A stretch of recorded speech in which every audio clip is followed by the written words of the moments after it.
So I decided to do my paper on the social judgment theory, and I wanted to dissect a controversial issue of physical therapeutic interventions that occur frequently on the adolescent inpatient psychiatric floor that I work on. We do physically restrained patients using something called TCI training. Restraints occur as a last resort if verbal de-escalation is ineffective and the patient is at imminent risk to themselves or staff members. So my issue I'm posing is the physical intervention in inpatient psychiatry. Um, Attitudes, by definition, influence thoughts and action, but strong attitudes are particularly likely to persist over time, affect judgment, guide behavior, and prove resistant to change. So my strong attitude that is formed is those that are for physical restraints or physical interventions or against physical interventions.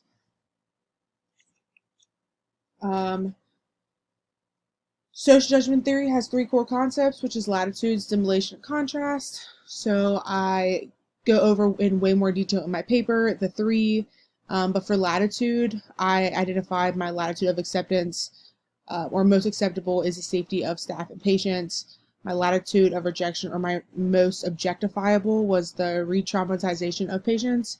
And then my latitude of non-commitment were those that were not trained in TCI or not really on the floor doing the restraint. The second core concept was assimilation and contrast. For on the floor, my example of assimilation was you assuming your favorite coworker or someone you believe to think like you is on the same page, but in all actuality, they're not. And then for contrast is when you assume that your opposite coworker, or maybe you're even like a rival coworker, someone you don't get along with, believes differently than you do, but they actually don't. And then the third is ego involvement. That's when a person perceives that the issue touches their self-concept or core values. And this can stem from beliefs, education, or ignorance.